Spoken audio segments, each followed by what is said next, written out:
for President Biden's motorcade. You are looking at all of our traffic cameras, including the White House, where we know that the president will depart. And, of course, we're giving you a look here at Bethesda, Rockville, and the American Legion Bridge on the Beltway. And that is because we expect the president to leave the White House and head to Bethesda in just about a half hour. He will participate in a campaign reception. Again, the details here private because this is all campaign related, which means that he will be back at the White House sometime before 6 o'clock. And, of course, that is the peak of the evening commute. Exactly. Again, traffic right now looks pretty smooth just across all of our cameras here in Montgomery County and on the Legion Bridge, a beautiful sight there from the White House. But last week, this is what traffic looked like when the president's motorcade came up again, just about the relative area that we're talking about. This time he was out at the NIH. People stuck in standstill traffic on the Beltway for a Biden motorcade. Now, last night, we showed you video of what happened over the weekend where a Secret Service vehicle was actually hit in Delaware as the president there, you can see, was leaving his campaign headquarters in Delaware. So we want to get to all of what is happening with someone who actually knows about how these things happen, what it means, and what it entails. And, of course, a lot of us have to suffer the consequences of a presidential motorcade, which we're typically used to here in the DMV. But right here in the heart of Bethesda is going to be something else. Retired Secret Service agent Jeff James, a friend here to Fox 5, with us now. So good to see you, Jeff. Tell us about what this entails, because while the president may just be going to one lone house in Bethesda, this means you're moving just about the entire county and surrounding areas to make that happen. Yeah, and this is planned well ahead of time. The traffic control was put in place, and I think it's good that the alerts are put out so people know to avoid the area. But these things really are unavoidable. It's no secret that the president and anyone the Secret Service protects is most vulnerable when they're in the motorcade, when they're outside of a secure building and moving. So there really are a lot of measures that have to be put in place to make sure that they are secure when the motorcade's going. Jeff, I have a quick question. Okay. For the things where he's not really flying just to someone's house, can he take a helicopter?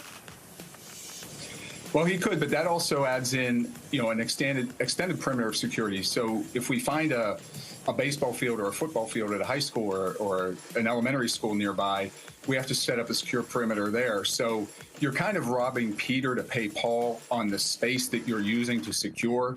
So while we're taking him off the highways, we're interrupting space in another area and in other neighborhoods to make that area secure. So you're really taking one secure area from one place and putting it in another place. Gotcha.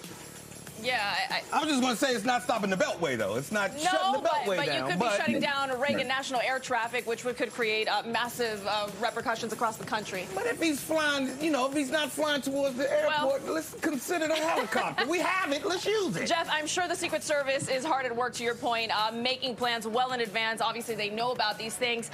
I don't mean to put you on the spot here, but I do want to take us back to Delaware over the weekend, where we saw that man crash into one of the vehicles that was creating that perimeter for the president to walk out into his personal armored car, the Beast, if you will, and then get him out of the area.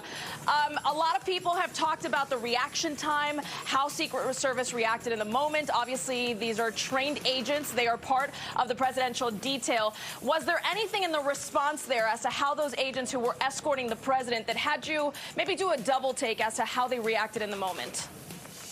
Well, let me give you a little glimpse into what they were thinking at that moment.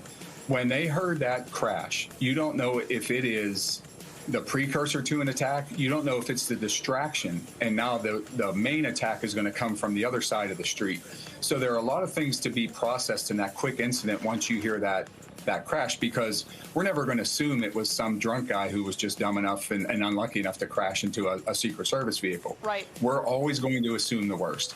I think you do need to take a tactical pause and say, okay, maybe they didn't know if it was one of our cars that lost control and hit into another car, and at that point there is no emergency. But they took that tactical pause, they looked and saw what it was, As soon as they realized it was a car that wasn't familiar to them, you could see three of them grab the president by the shoulder and get him into the armor. Okay, we had to ask because obviously we are not trained eyes, but I think everybody saw what you are referring to as that tactical pause and had questions about how that all works. Retired Secret Service agent Jeff James with us here on the DMV Zone. We certainly appreciate your expertise today, and let's hope the traffic is nowhere as bad as it was Take the helicopter, man.